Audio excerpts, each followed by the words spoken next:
The champagne flute trembled in my hand, condensation sliding down the crystal like tears I refused to shed. Around me, the hotel ballroom hummed with that particular frequency of wealth, hushed voices punctuated by crystalline laughter, the whisper of silk against marble, the ghost of expensive perfume mingling with imported roses. I stood near the entrance, invisible in my simple black dress, watching Chicago's elite celebrate a union I should have been part of, my ex-fiancé's wedding, to my former best friend. The irony tasted like copper on my tongue.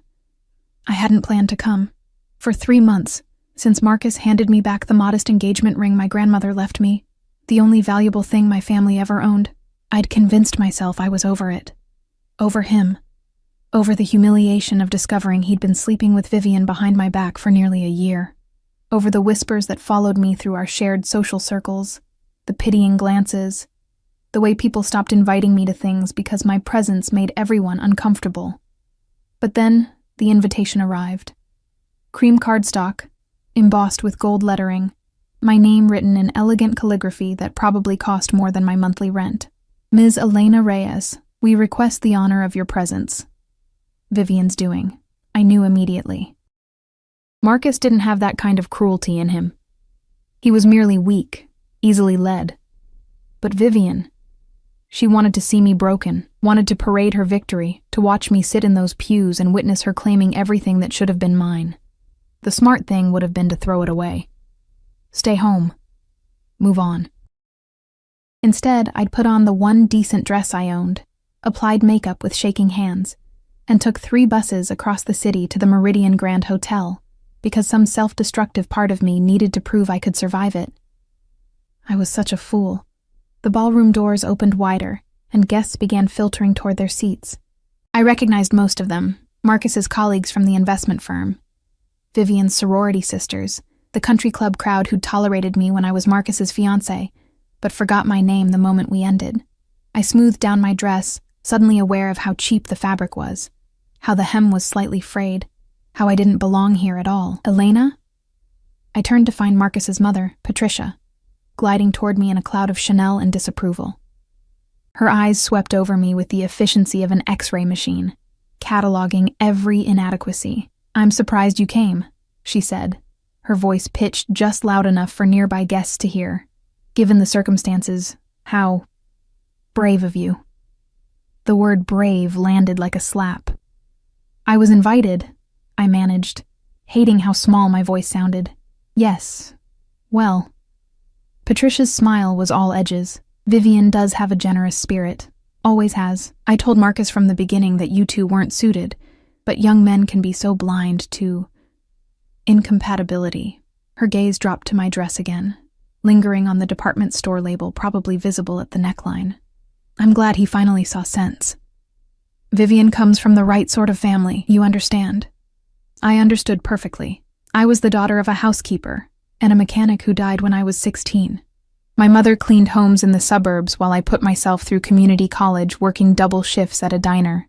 Marcus had been slumming when he dated me. His rebellious phase before settling down with someone appropriate, someone like Vivian, whose father owned half the city's real estate. "If you'll excuse me," I whispered, turning toward the ballroom. "The ceremony's about to start," Patricia called after me. "Your seat is in the back, the very back." Of course it was. I walked through those doors with my spine straight and my chin up, even as whispers followed me like wasps. The ballroom was obscene in its opulence, crystal chandeliers dripping light onto silk-draped chairs, white roses exploding from golden vases, a string quartet playing something classical and melancholy in the corner. The guests were already seated, a sea of designer suits and cocktail dresses worth more than my yearly salary, and at the front, beside the flower-laden arch, stood Marcus. My chest tightened. He looked good. He always did. Tall, athletic, the kind of conventional handsome that opened doors. His tuxedo was custom-made, probably Italian. His dark hair was perfectly styled. He was laughing at something his best man said, completely at ease, entirely happy. He hadn't looked like that with me in months. I found my assigned seat, last row, aisle seat, positioned perfectly for a quick, unnoticed exit, and sank into it. The woman next to me shifted away slightly, as if failure might be contagious. I stared straight ahead, forcing my breathing to steady, reminding myself that in 2 hours this would be over. I could survive 2 hours. The music changed, shifting into the wedding march. Everyone stood. I stood too, my legs mechanical, my hands clenched at my sides, and then Vivian appeared. She was radiant. There was no other word. Her dress was a waterfall of ivory silk and lace, probably custom Vera Wang, her dark hair swept into an elegant updo, a diamond tiara catching the light. She moved down the aisle like she owned it, which, given her family's wealth, she probably did. Her smile confident, victorious. When she passed my brow, her eyes found mine. She winked. The gesture was so quick, so subtle, that no one else caught it. But I saw the triumph, the malice, the pure satisfaction of destroying me. My vision blurred. I blinked hard, refusing to cry, refusing to give her that satisfaction. But my chest was caving in, my throat closing, and I knew I couldn't sit through this ceremony. Couldn't watch them exchange vows, couldn't smile through the reception.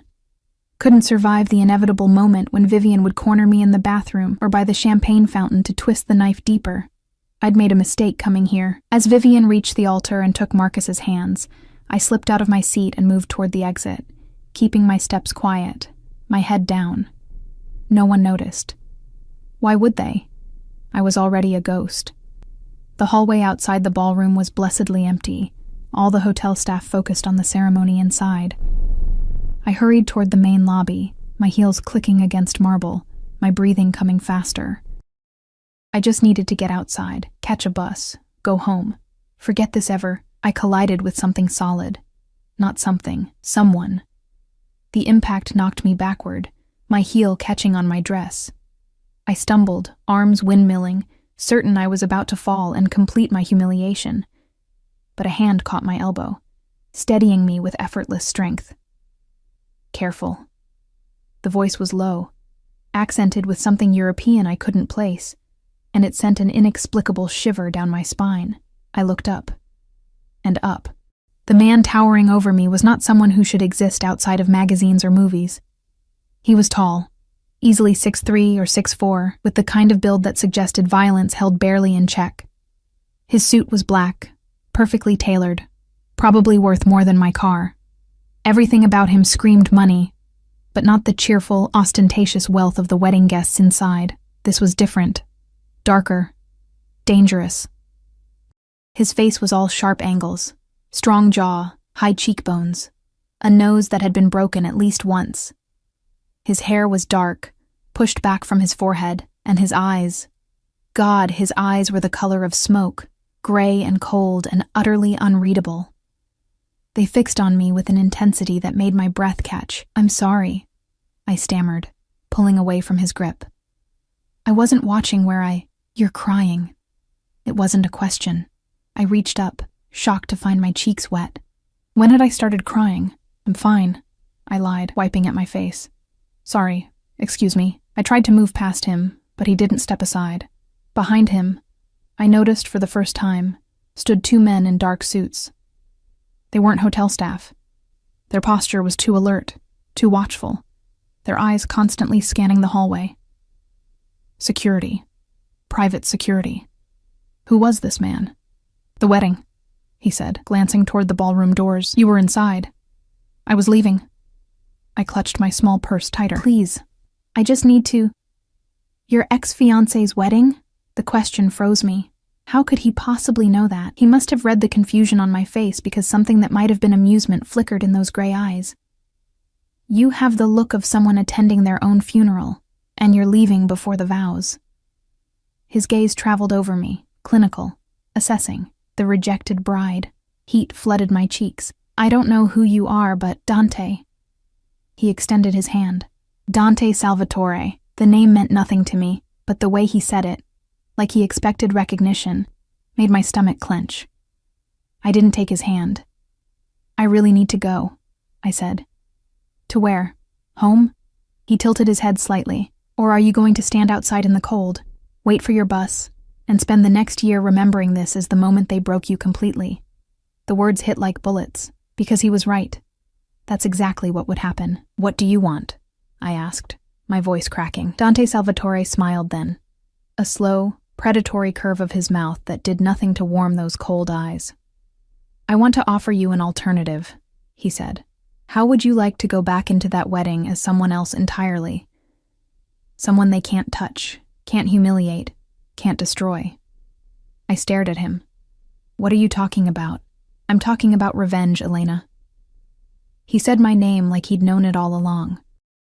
"The kind that will haunt them forever. Are you interested?" Every instinct screamed at me to run. This man was danger incarnate. I could feel it radiating from him like heat from flames. Whatever he was offering, it couldn't be real, couldn't be safe. But God help me. I wanted it. "How?" I whispered. His smile widened, and I felt the world tilt beneath my feet. "Marry me." The logical part of my brain, the part that had gotten me through community college while working full-time, the part that balanced my mother's medical bills and grocery money, the part that survived Marcus's betrayal, was screaming at me to walk away. Marry a complete stranger, a man whose name I didn't even recognize, whose eyes held secrets dark enough to drown in, whose mere presence made the air feel thinner. Insanity. But the other part of me, the part that had been humiliated, discarded, made invisible, that part whispered, "Why not?" "You're insane," I said. But my voice lacked conviction. Dante's expression didn't change, perhaps. "But you're still standing here, which means you're considering it. I don't even know you. You could be a—" I gestured helplessly at him, at the two silent men flanking him like sentries. "A criminal, a psychopath, all distinct possibilities," he agreed, maddeningly calm. "But right now, in this moment, I'm the only person offering you a way out of your humiliation. So the question isn't who I am, Elena. The question is, how much more can you endure?" I hated that he was right, hated the tears still wet on my cheeks, hated the trembling in my hands, hated that Vivian's wink had shattered what little composure I'd managed to construct. "Why?" I demanded. "Why would you do this? You don't know me. What could you possibly gain from—" "Does it matter?" He cut me off, checking his watch, a sleek piece of machinery that probably cost more than my car. "You have approximately 4 minutes before the ceremony ends and those guests flood this lobby. 4 minutes to decide whether you walk out of here as the pathetic ex-girlfriend they all pity or as someone they'll never forget." The word pathetic stung because it was exactly how I felt. "This is crazy," I whispered. But my feet weren't moving toward the exit. Dante stepped closer, and I caught his scent, something expensive and masculine. Leather and cedar and smoke. "I have a car waiting outside. A penthouse apartment with a view of the lake. A closet full of designer clothes that will fit you perfectly." His voice dropped lower, intimate, dangerous. "And a jeweler who can have a ring on your finger in less than an hour. All you have to do is say yes." "But why?" I pressed. "What do you want from me?" Something flickered in those gray eyes. Something that might have been pain or anger or both. Let's call it a mutually beneficial arrangement. You get your revenge. I get— He paused, his jaw tightening almost imperceptibly. "I get what I need. The details can be discussed later. Right now, you need to choose." From inside the ballroom, I heard the officiant's voice rising. "I now pronounce you husband and wife." Time was up. I thought of Vivian's triumphant smile, Patricia's casual cruelty, the whispers that would follow me for months, years, the weight of being the woman who wasn't good enough, who never would be good enough, who deserved to be replaced. I thought of going home to my studio apartment, crawling into bed, and spending the rest of my life as a cautionary tale. And then I looked at Dante Salvatore, this stranger with his dangerous eyes and impossible offer, and made the most reckless decision of my life. Yes. The word barely left my lips before Dante was moving. He turned to one of his security men. "Call Romano. Tell him we need everything ready in 45 minutes. The penthouse, the jeweler, everything." To the other, "Bring the car around. Back entrance." Both men nodded and disappeared with military efficiency. Dante took my elbow, his grip firm but not painful, and guided me down a side corridor away from the lobby. "We'll need to move quickly. Once the ceremony ends, they'll be taking photos, then the receiving line. We have maybe 30 minutes before the reception starts. Wait. I dug my heels in, forcing him to stop. 30 minutes? You want to get married in 30 minutes? No. He looked at me like I was being deliberately obtuse. We'll get married tomorrow. Tonight, we're simply creating the appearance that we already are. A ring, the right clothes, the right attitude. No one will question it if we sell it properly. My head was spinning. This is insane. They'll believe what they see, Dante interrupted. And what they'll see is you walking back into that reception on the arm of someone they recognize, someone who matters, someone who makes them question every assumption they've ever made about you. Who are you? I asked for the second time, but with more urgency. Really? We'd reached a service elevator. Dante pressed the button, then finally looked at me directly. I'm someone who makes problems disappear, Elena. Someone who controls territories from here to the East Coast. Someone your ex-fiancé and his new bride will recognize the moment I walk into that ballroom. His voice was matter of fact, like he was discussing the weather. I'm someone they'll fear. The elevator dinged. The doors opened. I couldn't say it. Couldn't process it. Yes. He stepped inside, waiting for me to follow. Now, are you coming, or would you prefer to face them alone? I stepped into the elevator. The descent was silent except for the mechanical hum. Dante stood perfectly still, his posture relaxed, but his eyes constantly moving, tracking, assessing. The two security men had reappeared, flanking us, their hands resting near their jackets in a way that suggested weapons. Oh God. What was I doing? The elevator opened to a parking garage. A sleek black SUV with tinted windows idled near the entrance. Another man in a dark suit behind the wheel. Everything about this screamed organized crime. The vehicles, the security, the military precision. I'd just agreed to marry a mobster. Elena. Dante's voice pulled me from my spiral. If you're going to panic, do it in the car. We're exposed here. He was right. Security cameras dotted the garage ceiling. Anyone could be watching. I let him guide me into the SUV's back seat, sliding in beside him as the door closed with an expensive thunk. The car pulled out immediately, smooth and fast. Where are we going? I asked. My penthouse, 20 minutes from here. Dante was typing something on his phone, his fingers moving with practiced speed. You'll shower, change, meet with the jeweler. Then we return. Just like that. Just like that. He glanced up. Unless you've changed your mind? I should have. Every rational cell in my body was screaming at me to demand he stop the car, let me out, let me escape before whatever insane plan this was consumed me completely. But I thought of Vivian's wink, Patricia's contempt, Marcus's easy laughter. No, I said quietly. I haven't changed my mind. Dante nodded and returned to his phone. For several minutes, we drove in silence through Chicago's downtown, the city lights bleeding past the tinted windows in streaks of gold and white. I watched the streets I'd walked 1,000 times, the diner where I'd worked through college, the bus stop where I'd waited in the rain, the cheap apartment buildings that housed people like me, all of it feeling suddenly distant, like I was already becoming someone else. You'll need a story, Dante said abruptly, for how we met. I turned to him. What? When people ask, and they will, you'll need to explain how a housekeeper's daughter ended up married to me. His tone was clinical, like he was solving a logistics problem. The truth would raise too many questions. What truth?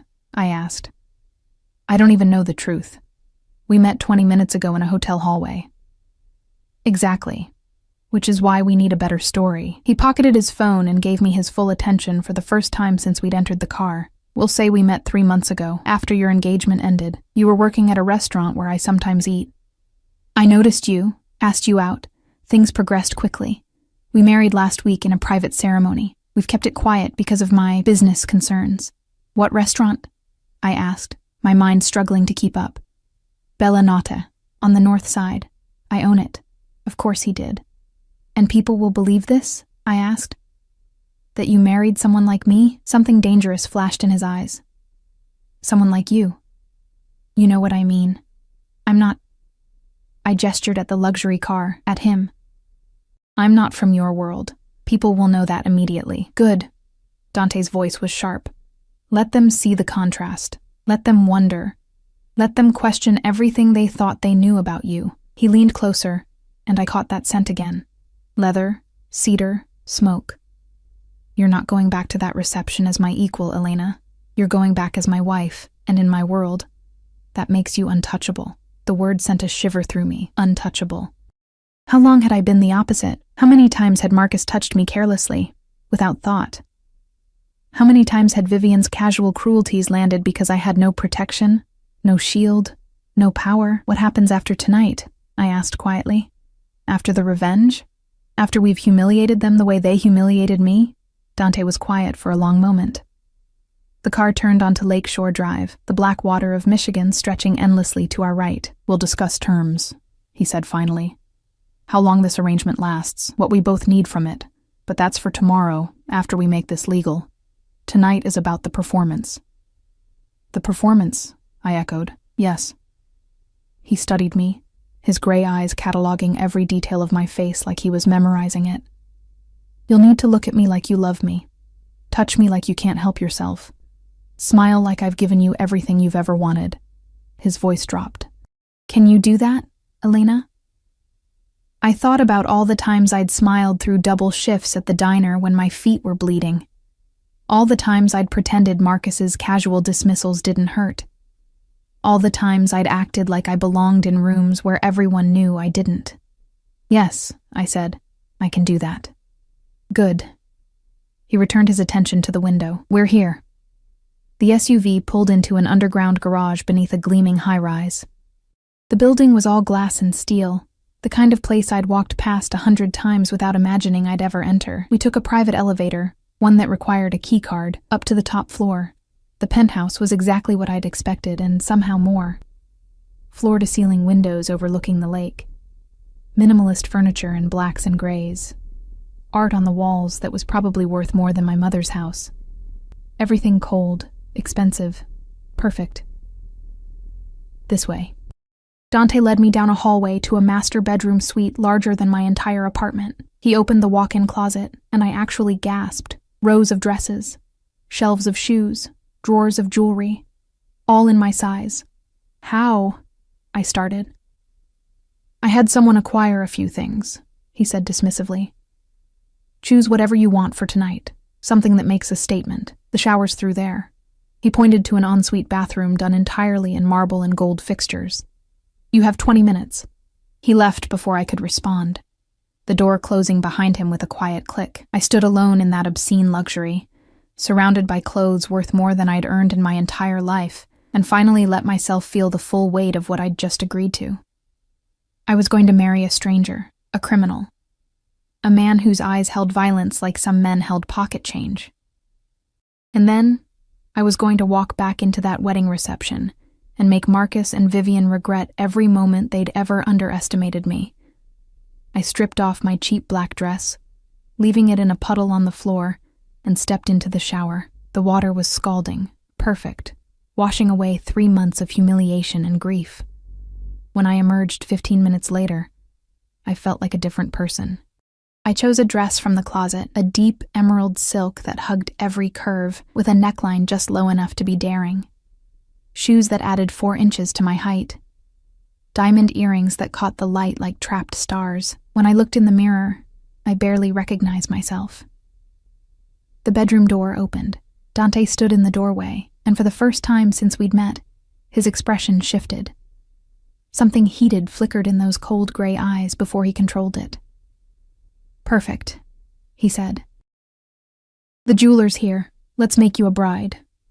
The jeweler was a small, nervous man named Vincent, who set up his velvet cases on Dante's dining table like he was handling religious artifacts. His hands trembled slightly as he opened each box, revealing rings that sparkled under the chandelier light with an intensity that made my breath catch. Mr. Salvatore, Vincent said, his voice deferential, almost fearful. I brought the pieces you requested, the finest we have. Dante stood behind me, close enough that I could feel the heat radiating from him. His hand rested on the small of my back, a possessive gesture that should have made me uncomfortable, but instead sent strange shivers up my spine. "Show her the Cartier," he said. Vincent's hands moved to a burgundy box, opening it to reveal a platinum band encrusted with diamonds that formed an intricate pattern around a center stone so large it seemed obscene. The price tag, had there been one, would probably have funded my mother's retirement. "It's too much," I whispered. "It's perfect." Dante's voice was close to my ear. "Give me your hand."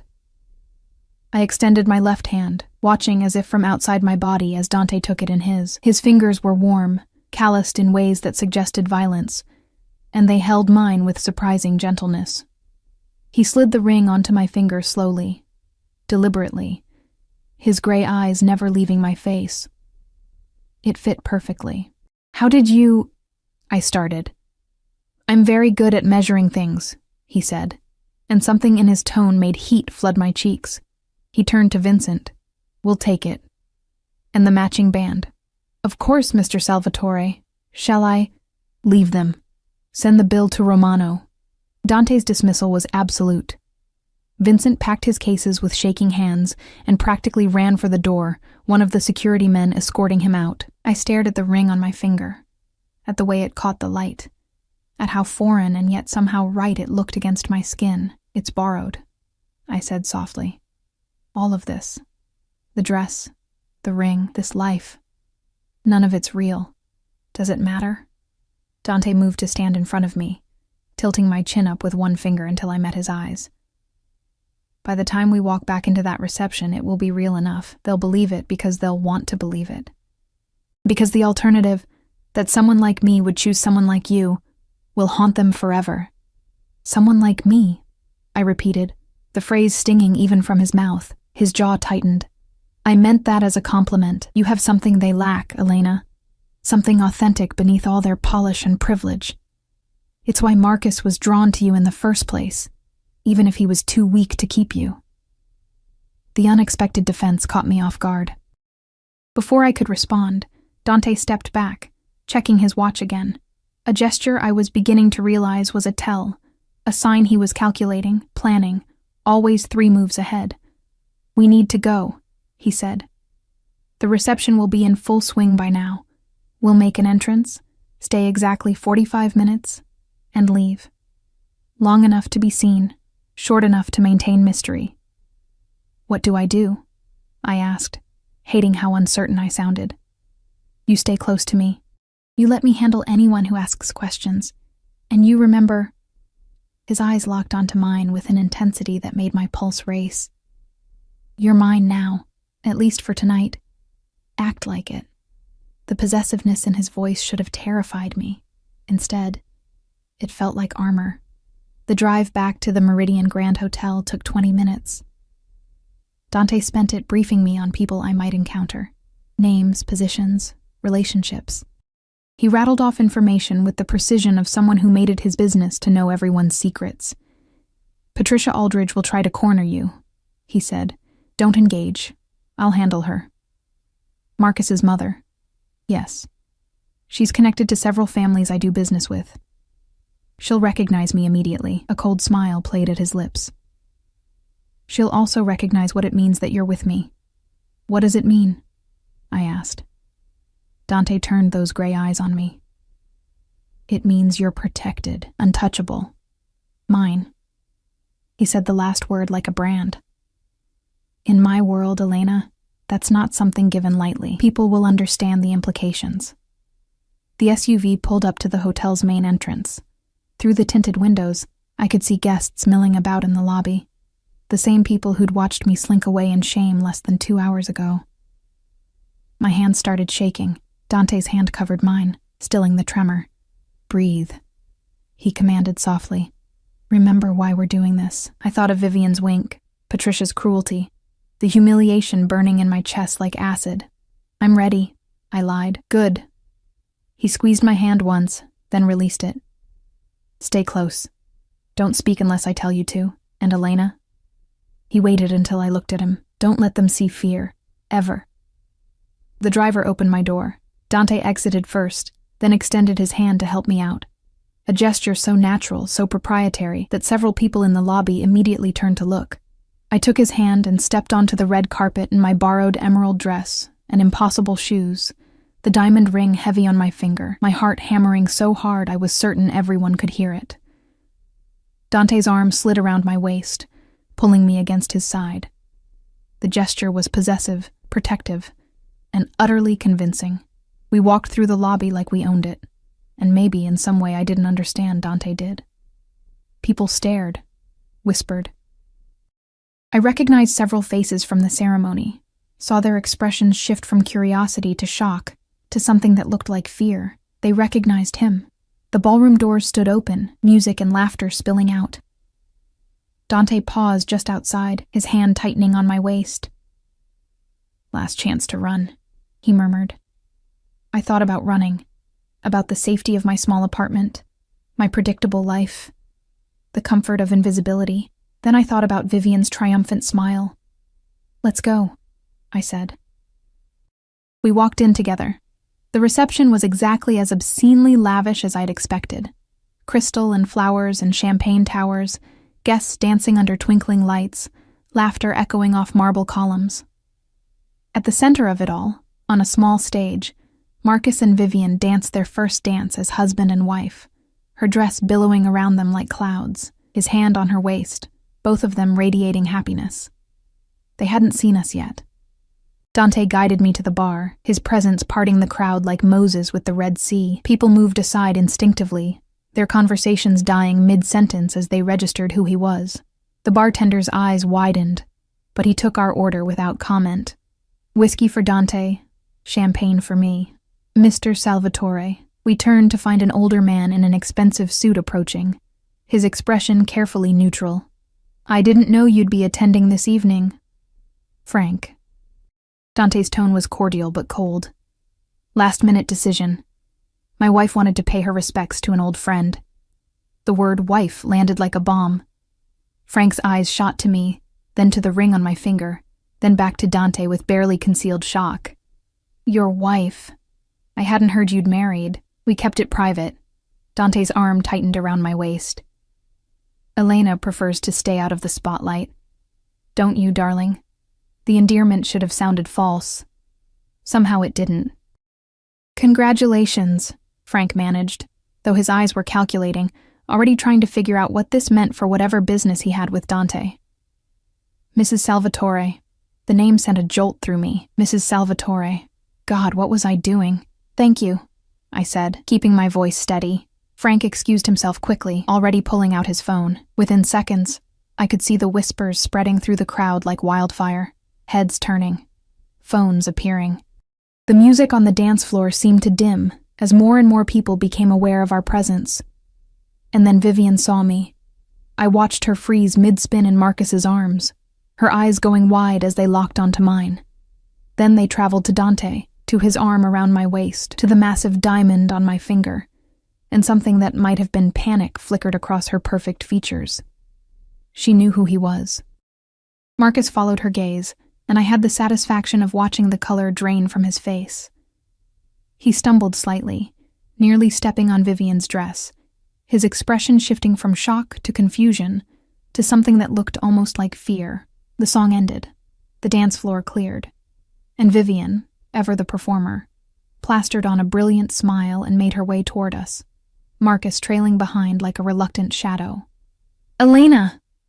Her voice was pitched perfectly, surprised, delighted, just slightly condescending. "I can't believe you came, and you brought—" Her eyes slid to Dante, and I saw the calculation there, the quick assessment of his suit, his bearing, his obvious danger. "A date." "My husband," I corrected softly, and the word tasted like victory. Vivian's smile froze. "Husband?" "Dante Salvatore," he said, not offering his hand. "And you must be the bride. Congratulations." The temperature in our little circle seemed to drop 10 degrees. Marcus looked like he might be sick. Vivian's mask was cracking at the edges, her eyes darting between Dante and me with increasing panic. "I didn't know you'd gotten married," she said, the words coming out strangled. "When did this—" "3 weeks ago," Dante answered before I could. "Private ceremony. We would have invited you, but His smile was all teeth. "We didn't want to overshadow your special day." The barb landed perfectly. Vivian flinched. "That's wonderful." Marcus finally spoke, his voice hoarse. "Elena, I'm happy for you. Really, you deserve—" He seemed to choke on whatever he was going to say next. "She deserves everything," Dante finished for him, his arm possessive around my waist. "Which is exactly what she'll have. Isn't that right, darling?" He looked down at me, and the intensity in his gray eyes was almost overwhelming. For a moment, I forgot this was an act. Forgot that we were strangers playing a role. His gaze held something raw, something that made my breath catch and my pulse race. "Yes," I whispered. Dante's hand came up to cup my face, his thumb brushing my cheekbone with surprising tenderness. Then he leaned down and kissed me. It was soft, controlled, perfectly appropriate for a public setting. But underneath that control, I felt the promise of something darker, something dangerous. His lips were warm against mine, and the kiss tasted like whiskey and revenge and the edge of something I didn't want to name. When he pulled back, the entire ballroom was staring, including Patricia Aldridge, who looked like she'd been struck by lightning. "Elena," she breathed, appearing at Vivian's side. "What is the meaning of this?" Dante turned to her with glacial politeness.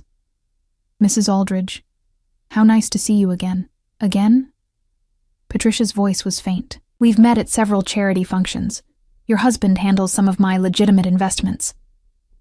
The emphasis on legitimate was subtle, but unmistakable. "I don't believe we've ever been formally introduced, though. I'm Dante Salvatore, Elena's husband." Patricia's face went through several shades of white. She looked at me, really looked at me, and I saw the exact moment she understood what had happened. The girl she'd dismissed as worthless, inappropriate, beneath her son, was now married to someone she feared. "I see," she managed. "Well, this is unexpected." "Life is full of surprises," Dante said pleasantly. "If you'll excuse us, I'd like to dance with my wife." He guided me toward the dance floor before anyone could respond, leaving Patricia, Vivian, and Marcus standing frozen in our wake. The dance floor felt like a stage, every eye in the ballroom tracking our movement as Dante pulled me into his arms. His hand settled on my waist with possessive certainty, while the other captured mine, his grip firm and warm. The orchestra had shifted to something slow and intimate, probably meant for the newlyweds. But Dante had claimed it like he claimed everything else, without asking, without apology. "You're trembling," he murmured, his lips close to my ear. "Everyone's staring," I whispered back. "Good. Let them stare." He pulled me closer, eliminating the polite distance between our bodies. "Let them see exactly what they lost." We moved together across the floor, and despite everything, the insanity of this situation, the danger radiating from the man holding me, the fact that this was all an elaborate lie, I couldn't deny that we fit. His movements were controlled, practiced, leading me through steps I barely knew with effortless grace. Where did a mobster learn to dance like this? The question slipped out before I could stop it.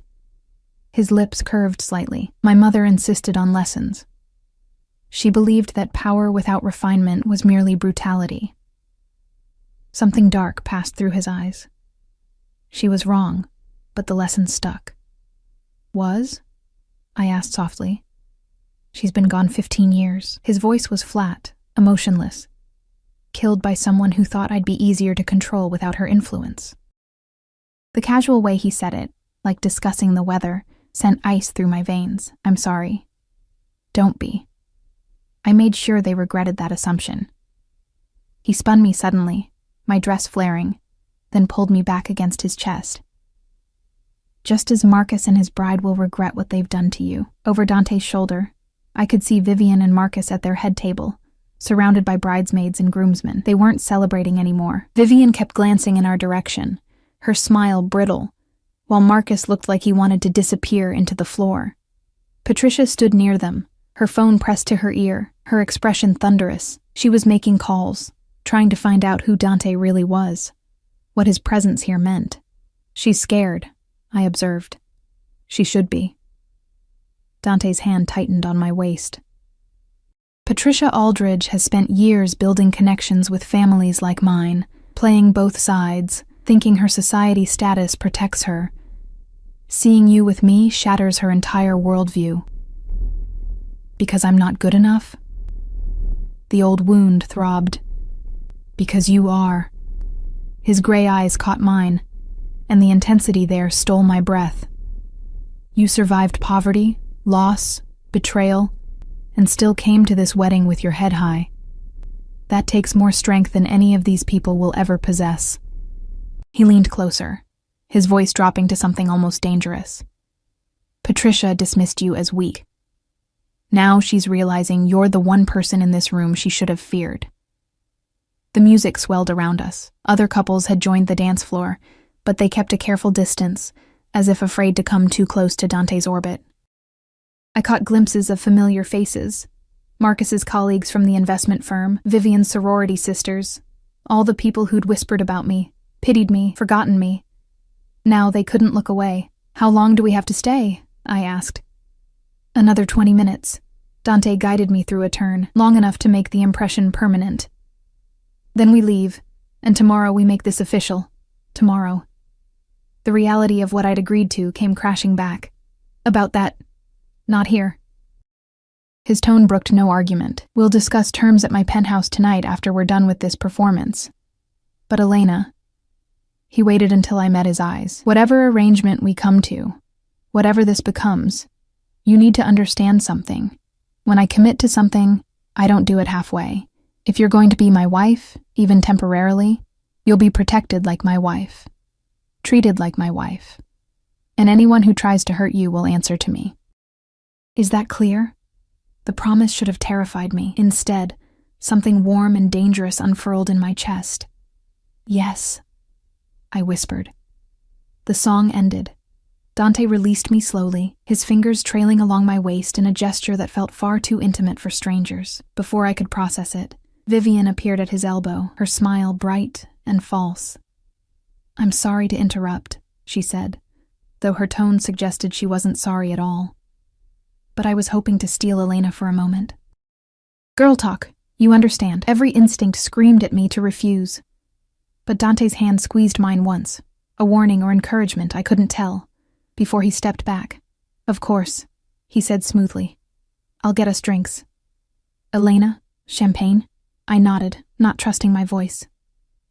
Vivian looped her arm through mine with false intimacy, steering me toward a quiet corner near the windows overlooking the city. Her nails dug into my skin just hard enough to hurt. What the hell are you doing? She hissed the moment we were out of earshot. I pulled my arm free. I don't know what you mean. Don't play stupid, Elena. Dante Salvatore? Really? Her eyes were wild now, the perfect bride mask completely gone. Do you have any idea who he is? What he does? My husband, I said simply, holding up my ring hand. Vivian's face contorted. You can't be serious. You married him? When? This is some kind of sick joke to ruin my wedding, isn't it? Not everything is about you, Vivian. The words came out sharper than I intended. Though I understand why you'd think that, given how much effort you put into ruining my life. I didn't ruin anything, she snapped. Marcus and I fell in love. You were just too blind to see that you never really had him. The cruelty was breathtaking. You were my best friend. I was your charity case, Vivian shot back. Do you know how exhausting it was, pretending to care about your little problems? Your student loans, your sick mother, your pathetic attempts to fit in with Marcus's friends?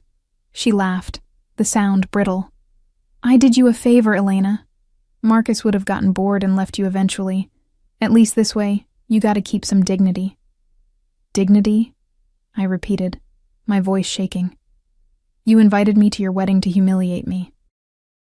You winked at me walking down the aisle like this was all some game you'd won. Because I did win. Vivian's composure shattered completely. I got Marcus. I got the life we both wanted.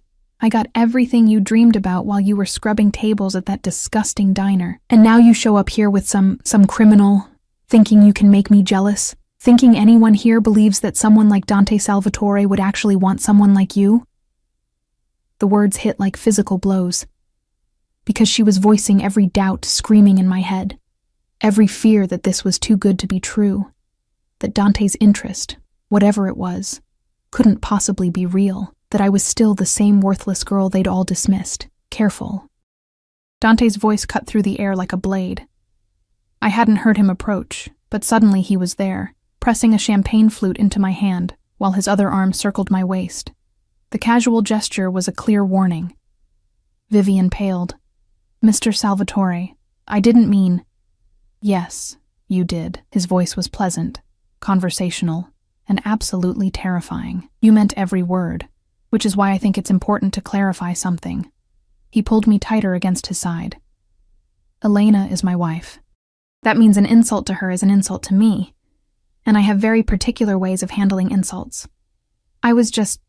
We were friends. I was only— Vivian stumbled over her words. You were cruel to someone I care about. Dante's smile never reached his eyes. I'd suggest you spend the rest of your wedding celebration being very grateful that I'm in a generous mood tonight. Because if I hear that you've spoken to or about Elena with anything less than respect, I'll take a personal interest in your new husband's business ventures. I understand he just made partner at Whitmore and Associates? Vivian's face went chalk white. Yes. Interesting firm. They handle several accounts connected to families I work with. It would be unfortunate if those connections were severed. If Marcus found himself suddenly unemployable in this city. Dante tilted his head slightly. But I'm sure that won't be necessary, will it? No. Vivian whispered. No, of course not. Excellent. Dante's smile widened. Congratulations on your marriage. I hope you both find exactly what you deserve. The threat embedded in those words was unmistakable.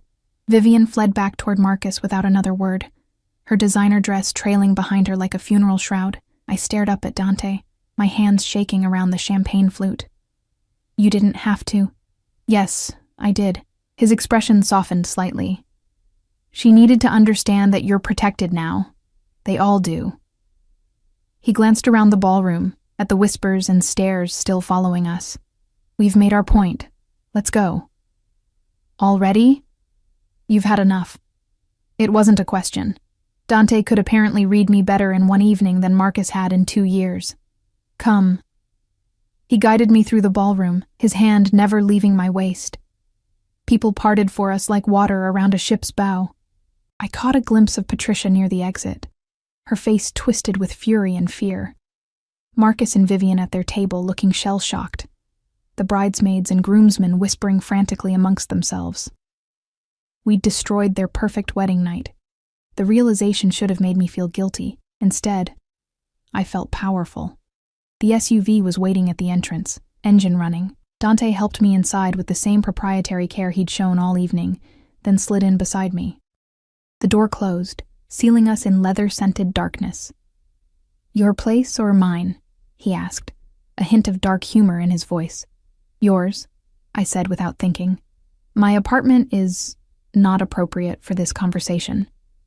This conversation being the one where we discuss the terms of our arrangement. Yes.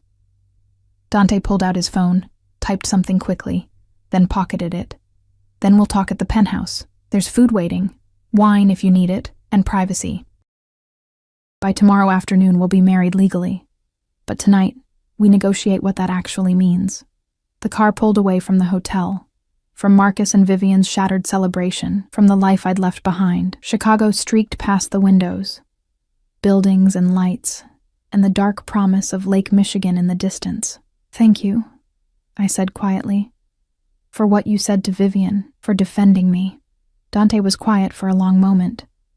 When he finally spoke, his voice was rougher than usual. No one talks to you like that, not anymore. Not while you're mine. But I'm not really yours, I said. This is just an arrangement, a performance. He turned to look at me then, and something in his expression made my breath catch. Is it? He asked softly. Because from where I'm sitting, Elena, the performance felt remarkably real. I didn't have an answer for that. We drove in silence through the city, the weight of everything that had happened, and everything about to happen, settling over us like fog. Tomorrow, I would legally marry a stranger, a criminal, a man whose world was built on violence and shadows and secrets I couldn't begin to understand. Tomorrow, Elena Reyes would cease to exist, and Elena Salvatore would be born. The penthouse was exactly as I'd left it. Cold, expensive, perfect. But now it felt different. Now it felt like a trap closing around me. Beautiful and inescapable. Dante led me to the living room where, true to his word, food waited on the coffee table. Elegant appetizers, wine, chocolate-covered strawberries that probably cost more than my weekly grocery budget. He poured us both wine, handed me a glass, then sat across from me in a leather chair that seemed designed to emphasize his size, his power, his control. "So," he said, swirling the wine in his glass, "let's talk about what you're actually agreeing to." My stomach clenched.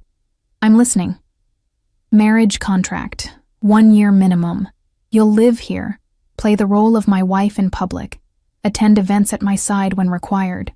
In exchange, you'll have access to my accounts, security, and all the privileges that come with my name." He took a sip of wine, his eyes never leaving my face. "Your mother's medical bills will be paid. Her house will be cleared of debt. You'll never have to work another shift at that diner or worry about making rent." The offer was staggering, life-changing, terrifying. "What do you get out of it?" I asked. Dante set down his glass, leaning forward with his elbows on his knees. "Legitimacy, respectability, the kind of image that makes prosecutors think twice before investigating me."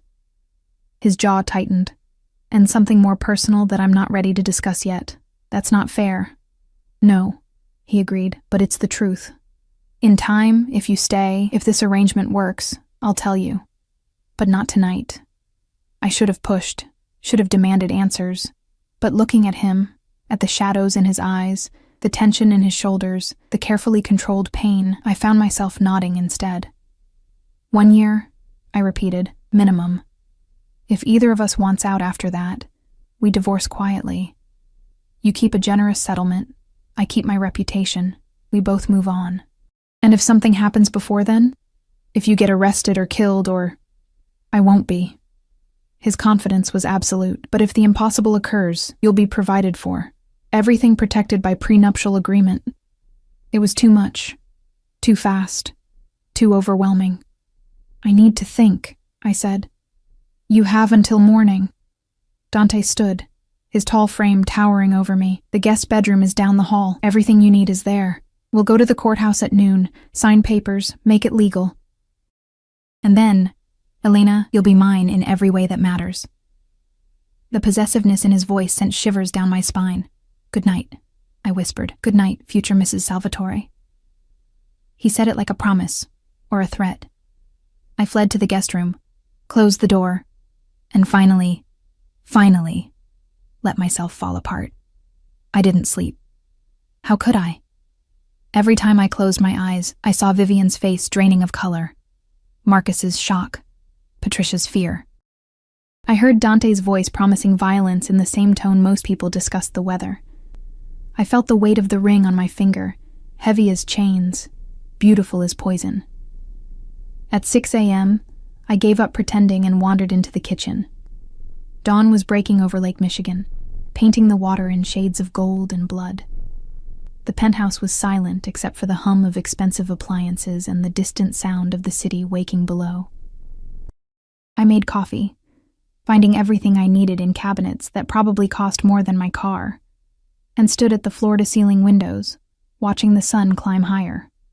You're up early. I spun to find Dante in the doorway, wearing only black pajama pants that hung low on his hips. In the soft morning light, I could see what his suits had hidden. The tattoos covering his torso and arms, intricate patterns that looked like they told stories written in ink and violence. Scars crossed his ribs, his shoulder, his abdomen, each one a testament to a life I couldn't fathom.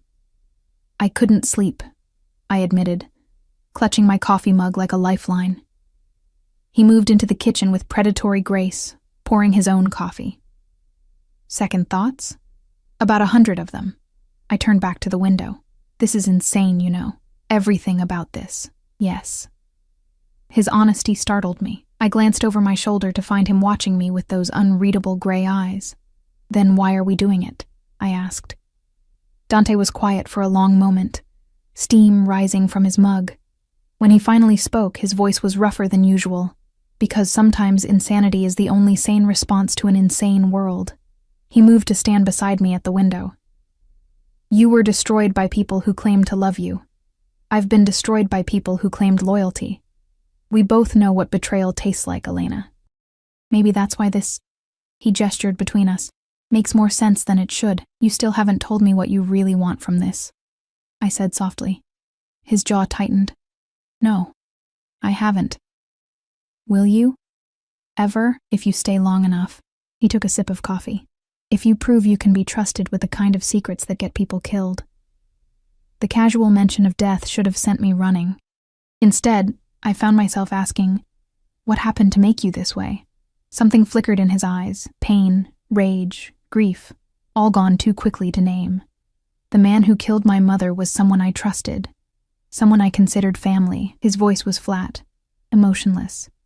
He took her from me because he wanted to take control of my father's territory, thought I was too young, too soft, too attached to her gentle influence.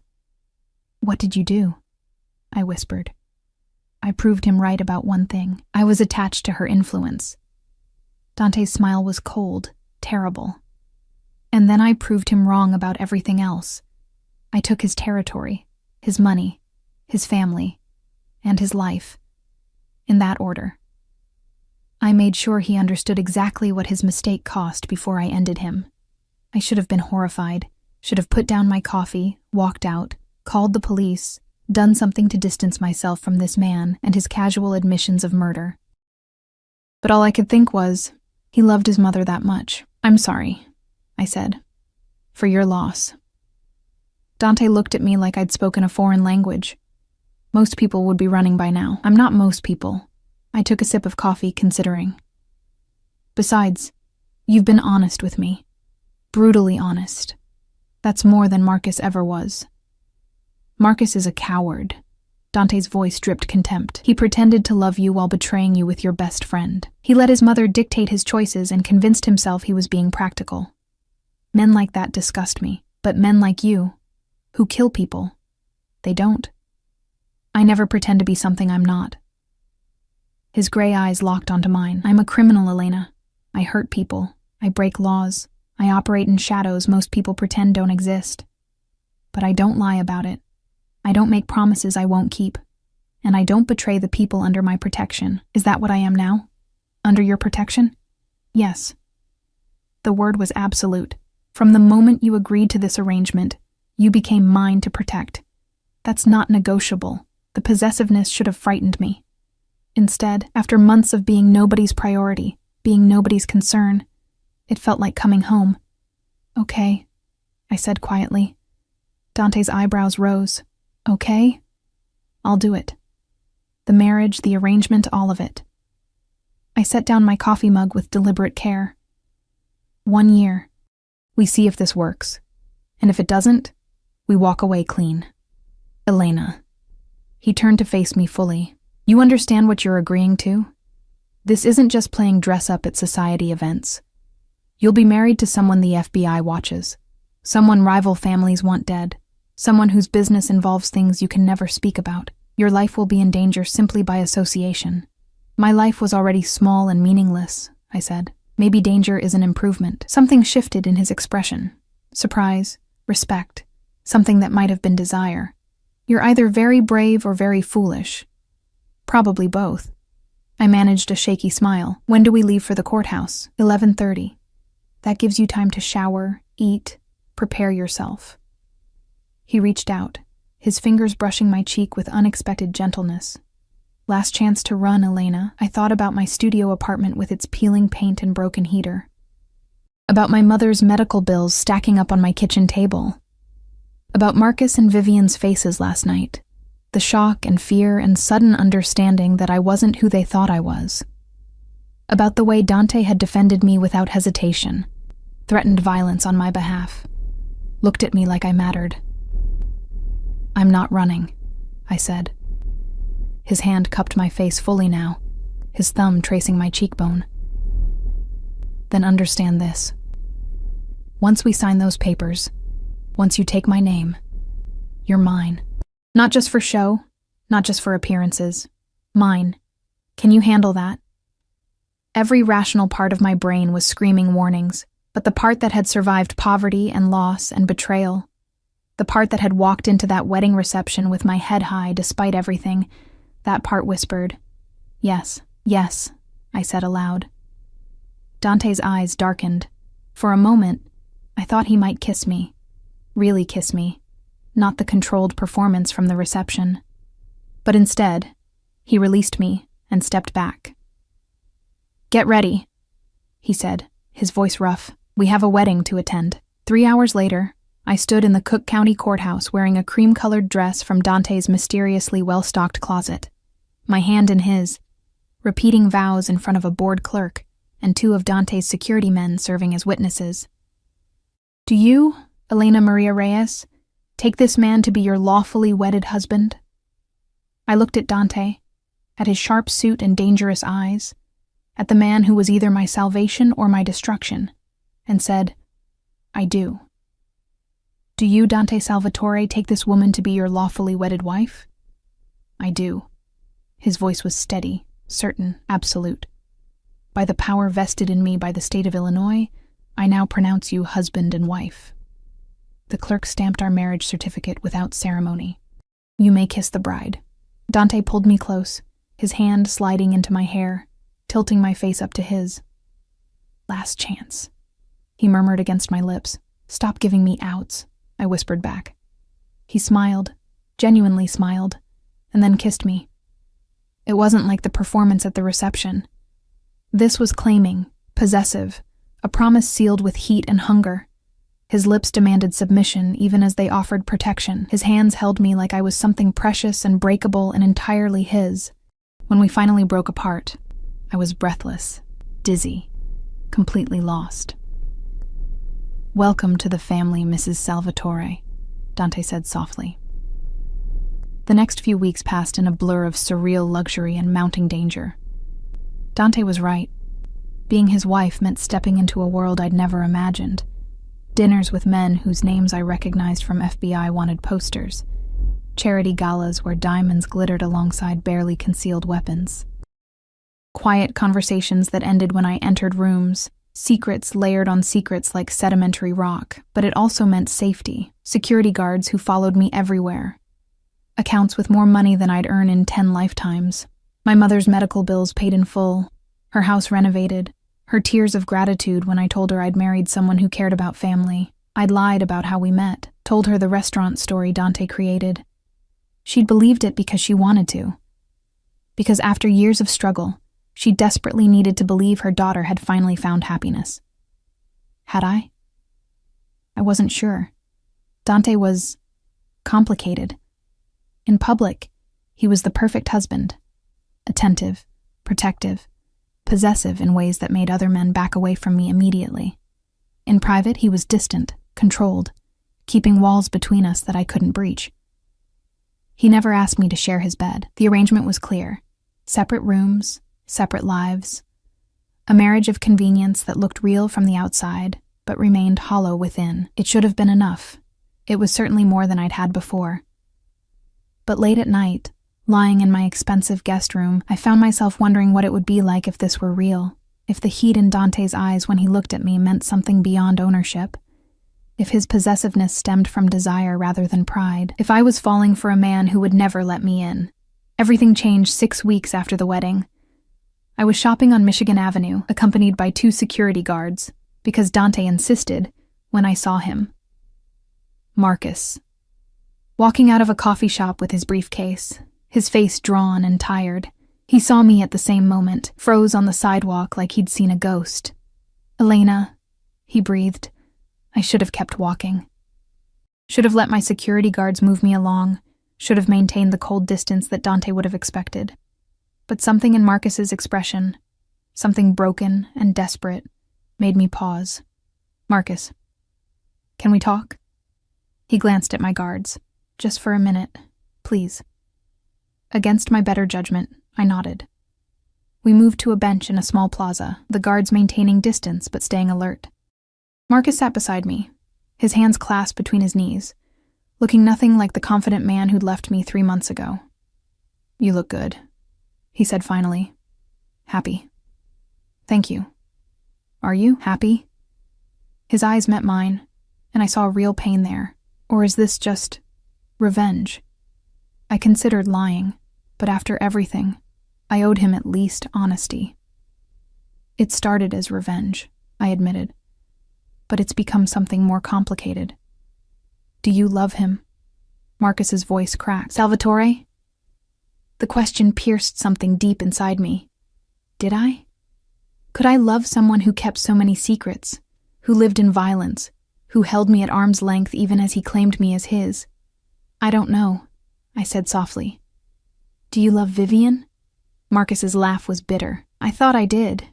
Turns out she loved my family's money more than she loved me. She's already talking about expanding the house, joining new clubs, spending more than we make."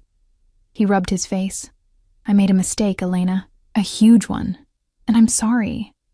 I'm so sorry."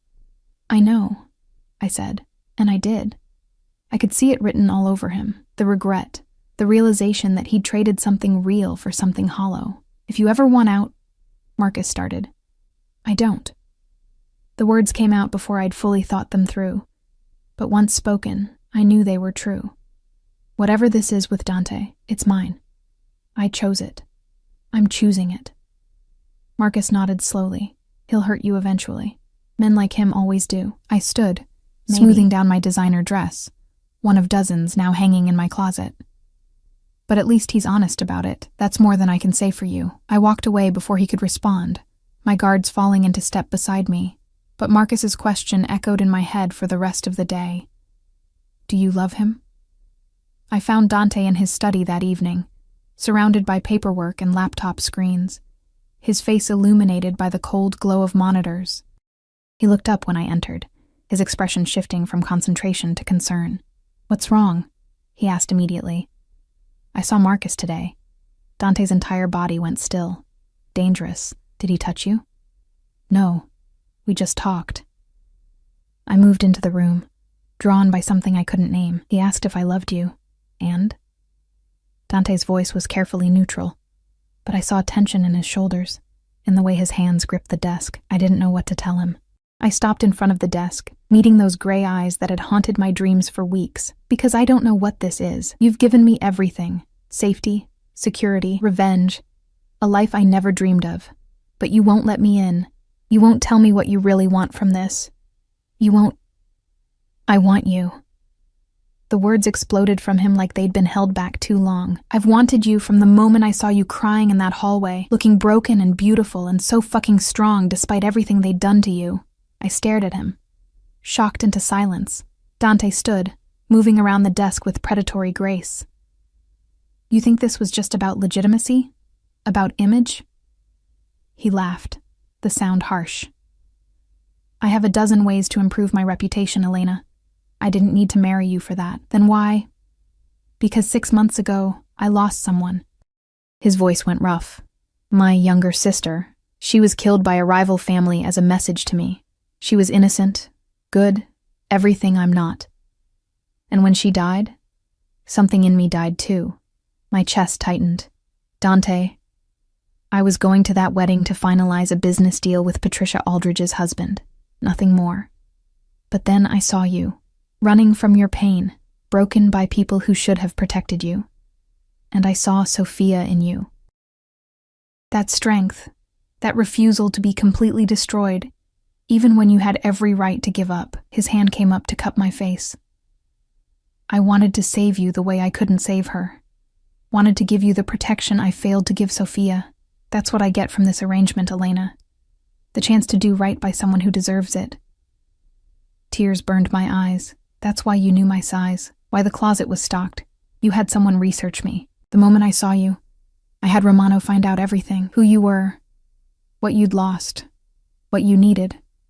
His thumb brushed away a tear. "I knew you'd say yes, because I knew how badly they'd hurt you.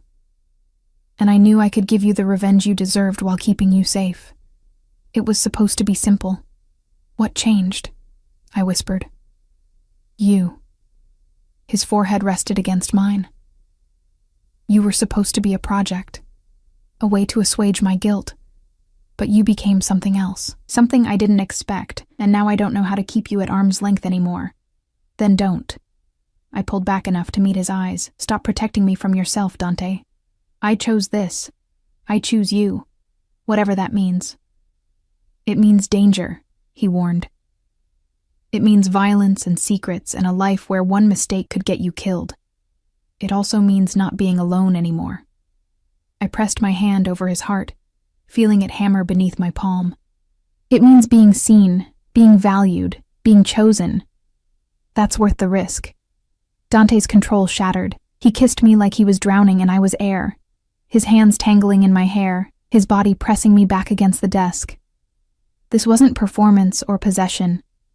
This was hunger, need, desperation held back for too long.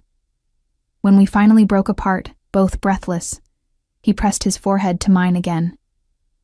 "I can't promise you safety," he said roughly. "I can't promise you normal, but I can promise you this. You'll never be invisible again. You'll never be dismissed or discarded or treated like you don't matter. Because you matter to me, Elena, more than you should. More than is smart." "Then we're both fools," I said, smiling through tears. "Yes." He kissed me again, softer this time. "We are." 6 months later, I stood at another window overlooking Lake Michigan, watching the sun set over the city that had once represented all my broken dreams. So much had changed. My mother was healthy, living in a renovated house with a garden she'd always wanted. Marcus and Vivian had divorced.